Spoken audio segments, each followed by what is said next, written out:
A long time ago, about 40 or so years back, a young boy was born by the name of Peter. Coincidentally, right next door from his family's residence, a few months later, a beautiful baby girl was born to the name of Tiffany. Growing up neighbors, Peter and Tiffany very soon grew close, and as they got older, eventually fell in love. This was great for only a short period of time, due to the long rivalry of their parents' companies. Peter and Tiffany were not allowed to be more than just friends, and even being friends was challenging enough. The two agreed that they would just remain friends and they'd move on to see other people. While Tiffany was allowed to openly date anybody she pleased, Peter was forced into an arranged relationship and eventual marriage with a young girl named Willow. There was nothing wrong with Willow, but Peter just simply never grew to love her like he loved and longed for Tiffany. On Tiffany's 18th birthday, Peter decides to reach out to her. This is that story.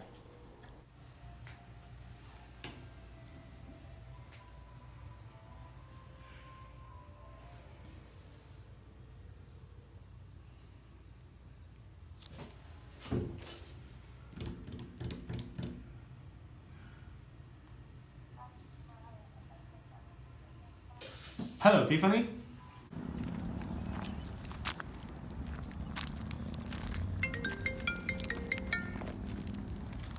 Yes, Peter, what is it? Hey, quit away with the attitude. I was just calling to say happy birthday. Aw, thanks, Peter. It really does mean a lot to me. Kinda like how you mean a lot to me. Peter, knock it off. We're not allowed to talk like that. What if your parents here, or worse, Willow? Speak of the devil. Here she is now. Hold on a second. Peter, what are you doing? Are you talking to Tiffany again? Relax. I was just telling her happy birthday. Like I believe a word you say. When your parents find out about this, you'll never speak to her again. You know what, Willow? I'm sick of you blocking us. We are best friends since we were together and growing up. We are through. Through? You can't be through with me. We're getting married in May. You bet I'm telling your parents as soon as they get home.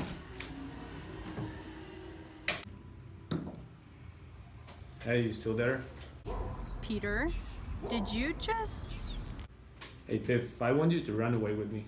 But Peter... Just shut up and listen to me for once. Tiffany, I love you and I want you to spend the rest of my life with you. I have known for as long as I can remember. We are both adults and we can let our parents stop us anymore. My arranged marriage with Willow was simply a business move for my parents, and I'm sick of them trying to control my love, especially for business. They get off of work at 5 and I'm sure Willow's on her way over there tomorrow. Meet me there before they get home. Peter, that's absolutely insane. But I love you too.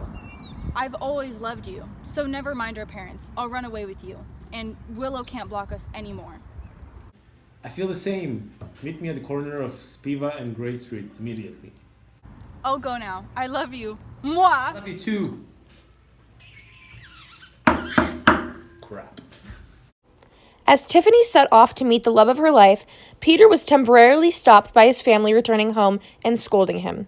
Meanwhile, Tiffany goes to the corner of Gray Avenue and Spiva and waits for him there, when she's approached by a rabid dog. Oh God. This is really scary, but really exciting. I can't wait to run off with Peter and spend the rest of my days with him. As Tiffany feared for her life from the wild animal, blood dripped from his mouth onto the floor as he chased after her.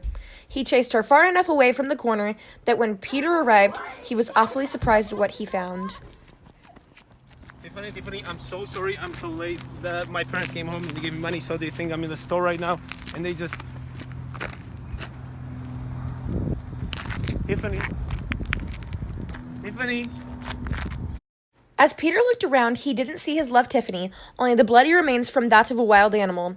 In pure shock, terror, and sorrow, Peter lamented over the spot on the ground until he decided living in a world without Tiffany is not a world he wanted.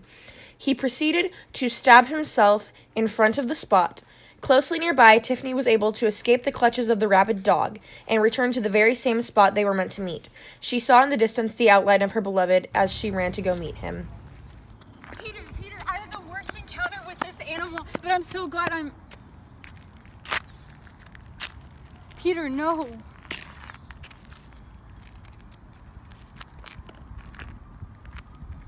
Goodbye, cruel world. However, when she arrived, she witnessed his sorrow get the best of him, and she followed in his footsteps.